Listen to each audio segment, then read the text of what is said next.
Bienvenidos un día más al canal de Estrategias de Inversión. Gracias a todos por estar ahí al otro lado. Es tiempo aquí de consultorio de fondos, de la mano de Consulaea y de dos de sus socios. Hablamos de José Manuel García Rolán y de Miguel Ángel Cicuéndez. Gracias a ambos por estar con nosotros. Bienvenidos. Buenos días, Natalia. Buenos días, Natalia. Aquí otra vez con mucho calor. Vamos, sin duda, sin duda. Estamos ya en plena canícula y con temperaturas de julio y vamos, si os parece, a subir un poquito más el ambiente en lo que a fondos se refiere con esas contestaciones a las preguntas que han estado enviando todos los usuarios de estrategias de inversión en los últimos días. Vamos, si te parece, José Manuel, con la primera. Nos dice este usuario de estrategias que ha entrado hace un par de días en varios fondos, dice, de renta fija, que están en negativo. Nos habla de varios, uno de Amundi, otro de Nordea, otro de Neuberger, y nos dice que cuál es la razón, si son de corto plazo, y hasta ahora dice eran fiables. Dios da las gracias. ¿Qué le puedes decir? Bueno, en principio, gracias por la pregunta. Los fondos de renta fija, ya sabemos que independientemente de si son de corto o largo plazo, suelen acusar las incertidumbres de mercados y los movimientos hacia arriba o hacia abajo, sobre todo en las expectativas de tipo de interés. La diferencia en cuanto a menor duración tenga el fondo, es decir, cuanto menor duración tenga el fondo de renta fija, menor será el impacto y menor la sensibilidad a movimientos de los mercados, a las expectativas de impago, es decir, riesgo crediticio, y a los movimientos de tipos de interés. En un momento como el actual, donde hay incertidumbre sobre las decisiones de los bancos centrales, si seguir bajando tipos o no en función de la inflación, y además se ha producido, quizá, bueno, pues lo estamos viendo en rabioso corto plazo, el incremento notable en las tensiones geopolíticas, es normal que la renta fija pueda tener ciertas vaivenes, algunas correcciones, como es este caso en sus fondos. Pero es muy importante, por eso es muy importante seleccionar bien las duraciones y la calidad de los bonos que tenemos en cartera. Y lógicamente, estando en duraciones cortas, es sin duda la forma más adecuada para reducir esa volatilidad y no sufrir en este escenario. Pero como le indicaba al principio, las duraciones cortas no significa rentabilidades aseguradas, sino menor volatilidad. Eso hay que tenerlo muy en cuenta. Los tres fondos nos gustan y son adecuados. Aquí vemos el Amundi, pero podemos ver también el Nordea Low Duration o el Newberman Short Duration, que son realmente tres fondos que cumplen con los requisitos que estamos comentando, es decir, de corto plazo, y bueno, pues realmente tiene cierto sentido mantenerlos, porque si tiene algo de paciencia, estos fondos van a darle una rentabilidad positiva acorde a los tipos de interés. De todos modos, si quiere asumir menos volatilidad, tiene opciones más defensivas todavía, como son fondos monetarios, que aquí puede encontrar ideas como fondos de Grupama Tesorería o el Floating Rate de DVS, entre otros. Muy bien, vamos con la segunda cuestión. Miguel Ángel, es para ti. Nos dice este usuario que tiene un fondo, es el Capital Group Multisector Income, que este año dice que no lo está haciendo bien. Te pide tu opinión y si le recomendarías cambiar a otro. Pues buenos días y muchas gracias por la pregunta. En general nos parece un buen fondo de gestión activa multiestrategia, gestionando una cartera diversificada de bonos a nivel global. Nos faltaría saber el easing concreto del fondo. Hay que varias versiones en diferentes divisas y probablemente por las indicaciones pensamos que el fondo que tiene sea la versión en euros, pero sin cubrir la divisa. Y la caída del fondo de este año proviene claramente por la caída del dólar, ya que el fondo tiene bastante peso en emisiones en dólares. Y no olvidemos que el dólar ha caído con relación al euro casi un 10% este año. Por tanto, es muy importante seleccionar bien el tipo de fondo con relación a la divisa para evitar sorpresas, sobre todo en renta fija. Muy bien, pues vamos con la siguiente. José Manuel nos dice este lector que la inestabilidad de los mercados financieros americanos y también en los europeos, pues que le ha abierto la posibilidad de confiar en la bolsa china, que es por lo que os pregunta. Dice que ha visto en su banco, en este caso en Ibercaja, la posibilidad de invertir un dinero a largo plazo en este mercado a través de un fondo que deben haberle ofertado. ¿Cómo verías la posible evolución del mismo a futuro? Todas las gracias. Bueno, ya estamos viendo que en muchos consultorios que la alternativa de China como inversión es una pregunta recurrente, sobre todo en el contexto actual. Si bien China puede estar cotizando a valoraciones atractivas, eso lo sabemos, lo cierto es que seguimos sin ver claro el claro momento de entrada, sobre todo si no queremos asumir demasiada volatilidad. Creemos que ahora mismo hay una pérdida de confianza importante sobre la economía china y sus instituciones por parte de los inversores institucionales, que al fin y al cabo ya sabemos que son los que realmente mueven los mercados. Por otro lado, creemos que China se está enfrentando a graves problemas estructurales, es decir, tienen una crisis inmobiliaria importante, la guerra comercial, aranceles, falta de medidas del gobierno chino, quizá para apoyar la economía, y esto, bueno, pues está generando cierta, bueno, pues, disilusión con el mercado chino. ¿Qué hacen que hoy, por nuestra parte, preferimos estar fuera de momento, mientras no genere confianza en los inversores o no implementen medidas de verdad para dar confianza al mercado? Es decir, preferimos estar un poco al margen de momento. Vamos a ver lo que ocurre en los próximos meses y con aranceles y demás, y así pues podemos ver con más claridad si entrar o no en China. Quizá como alternativa a Europa, a Estados Unidos, ahora mismo vemos más atractiva la inversión en Japón o India e incluso el resto de mercados emergentes que en estos momentos pensamos que pueden tener más sentido. Con relación al fondo seleccionado, consideramos que hay alternativas mejores en casas como Fidelity, JP Morgan, bueno, fondos como vemos ahora en pantalla, el Fidelity China Focus, puede ser una alternativa bastante más interesante, fondos de PITIZ, entre otros, con diferentes niveles de volatilidad. O incluso también es conveniente, como decíamos antes, para incorporar no solo China, sino otros fondos más globales dentro de Asia, que modulen el peso en China. Podemos encontrar fondos como Roder o fondos como Hermes Asia, que son, entre otros, que pueden ser alternativas interesantes. Miguel Ángel, siguiente pregunta. Nos dice que está pensando en invertir algo de high yield en uno de estos fondos. Nos plantea varios, uno de Manji, otro de Cambrian, por ejemplo. Hay otro también de Bank of New York Mellon. ¿Cuál elegir o alternativa? Dice, para un perfil, eso sí, que señala que es conservador. Bueno, pues si nos permite una idea, siendo un perfil conservador, que es que digamos que hay que tener claro lo que significa un perfil conservador en el mundo de las finanzas, ¿no? Que está dispuesto a asumir riesgos muy, muy limitados. Nosotros no le recomendaríamos invertir en high yield en un año como este, en el que los activos de calidad pagan parecido al high yield. Creemos que no merece la pena el riesgo que asume a cambio del diferencial de rentabilidad. Además, tenga en cuenta que estamos inmersos en un periodo de importantes incertidumbres económicas a nivel global, acrecentadas por las tensiones geopolíticas. Véase la guerra ahora mismo que está, bueno, que está ocurriendo, ¿no? Es por ello que nosotros tenemos poca exposición a high yield en nuestras carteras que asesoramos, debido a que si hay algún atisbo de recesión o una desaceleración fuerte, este tipo de activos sufren bastante. No obstante, y contestando a su pregunta, las 4 opciones son interesantes, pero en estos momentos preferimos fondos de menor duración para reducir la volatilidad y con la divisa cubierta, tipo M&G o el fondo de UBS, por tener una menor volatilidad en caso de una mayor tensión en los mercados.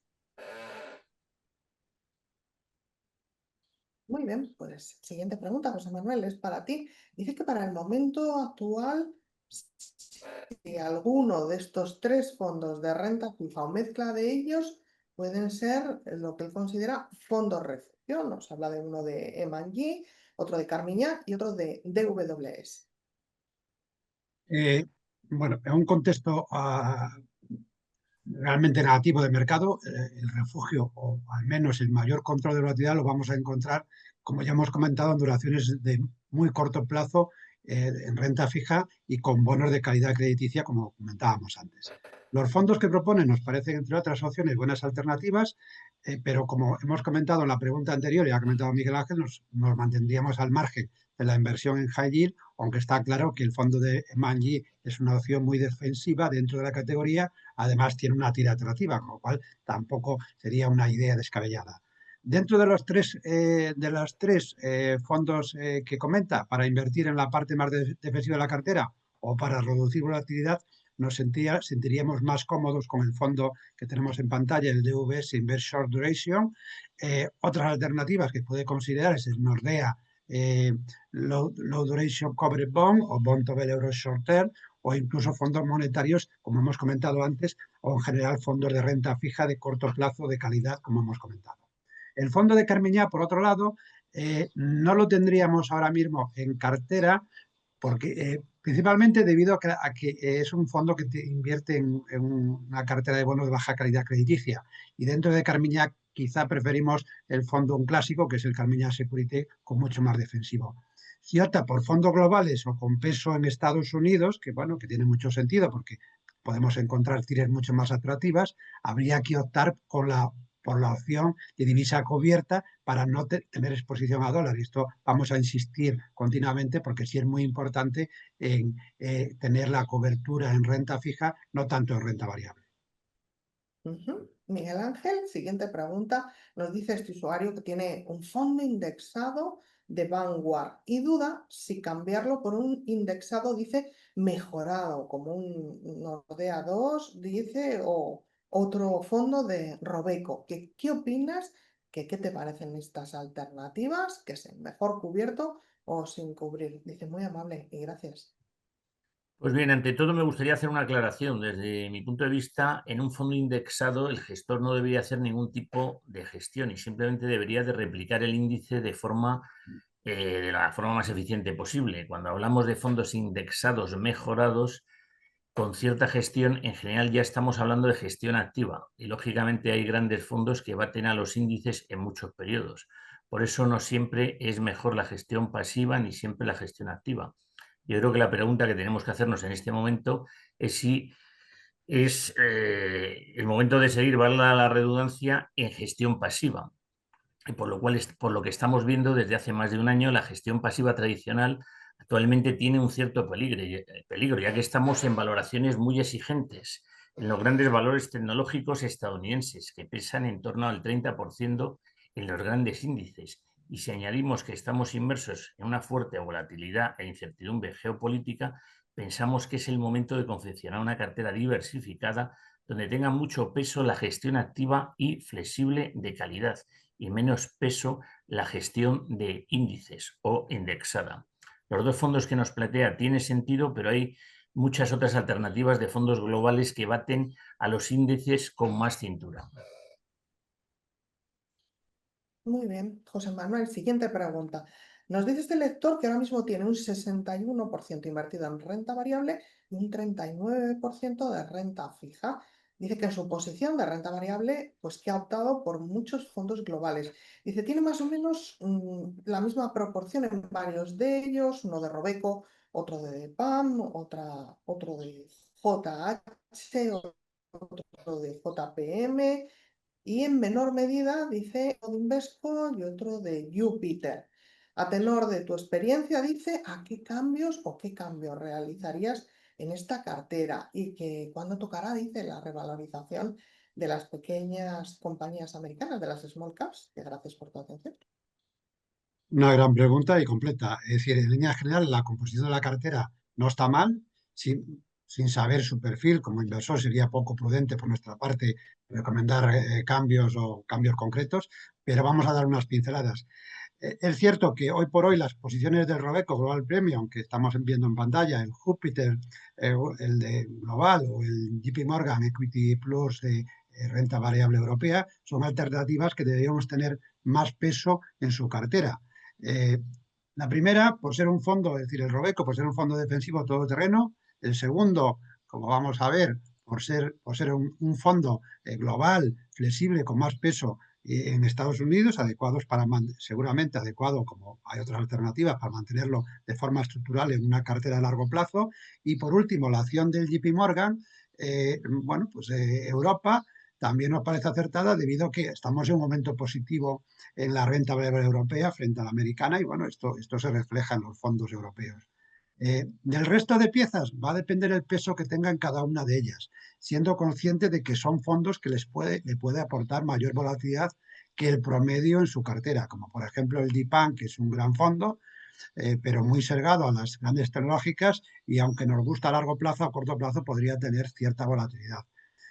Y el otro, que suele ser más volátil que la media, es el de pequeñas compañías, que vamos a ver en pantalla, que global, esta temática y el fondo nos parecen muy atractivas, ya que un escenario de bajada de tipos y considerando que no vamos a una recesión o aterrizaje brusco, las pequeñas compañías en general, como hemos comentado ya muchas veces, deberían tener un buen comportamiento. Y además las valoraciones en general son atractivas. Lo que pasa que ahora mismo el mercado las tiene un poco dejadas de la mano. Entonces, bueno, vamos a ver cuando esto ocurra, pues realmente va a tener potencial. Por último, nos faltaría el fondo de Invesco. El Invesco, para darle una opinión más completa, porque no tenemos datos suficientes, es decir, nos faltaría el leasing o el fondo o el nombre completo para darle una información más a medida. Miguel Ángel, la siguiente pregunta es para ti. Nos dice este lector que en el actual entorno de tipos de interés, que cómo ves una inversión en fondos de renta fija a corto plazo.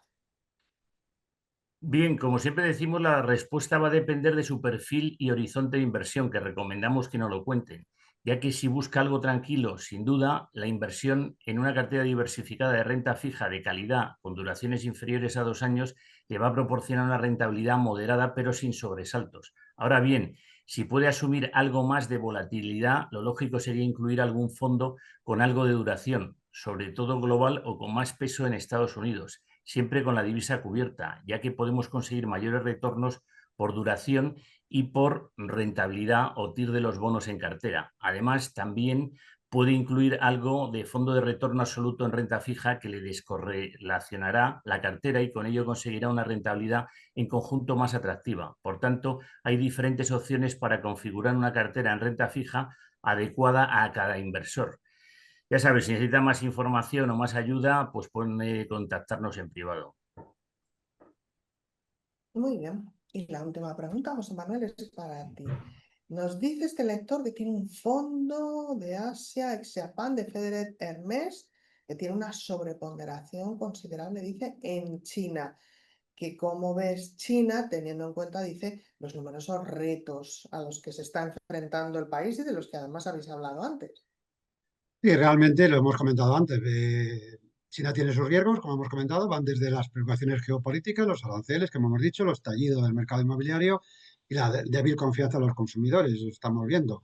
Para la estrategia de Asia es Japan, del fondo que comenta, el Federer Hermes, se centra en compañías en donde pueden encontrar el precio más atractivo en relación al valor y las oportunidades. Es un enfoque bottom-up y eso es lo que impulsa el posicionamiento del fondo. Invertir en general siempre ha sido una cuestión de precio frente a valor y el valor de las empresas chinas ahora se ha visto ciertamente afectado por estos factores. Pero si nos fijamos en el precio de las acciones chinas han bajado tanto que en muchos casos las valoraciones son pues, ridículas o extraordinariamente atractivas, incluso teniendo en cuenta todos los riesgos comentados. Ahora bien, si todos los riesgos se manifiestan de la peor forma y de la peor manera, no será muy positivo para la inversión en China todavía, como hemos comentado antes. Es decir, tendríamos que esperar cierta claridad. Pero si ponderamos probabilísticas esos riesgos, creemos que las acciones de esos riesgos, creemos que las acciones chinas son atractivas porque nos pagan y nos compensan a largo plazo el poder asumir estos precios actuales. Y realmente el fondo de Hermes nos parece una gran idea para estar expuesto a la zona y bueno, como estamos viendo en pantalla, es un fondo que ha batido con claridad al índice y nos parece un gran fondo. Muy bien, pues hasta aquí el consultorio sobre fondos de inversión con los socios de Constulae, con José Manuel García Rolán y con Miguel Ángel Cicuéndez. Gracias, como siempre, a ambos por vuestras opiniones, por vuestras, bueno, pues por vuestras respuestas, siempre muy acertadas. Y hasta la próxima. Pues nada, Natalia, nos vemos en julio. Gracias, Natalia. Buen Muchas verano o nos vemos en julio, ya veremos. Venga, saludos. gracias a vosotros. Hasta la próxima, lo dejamos ahí.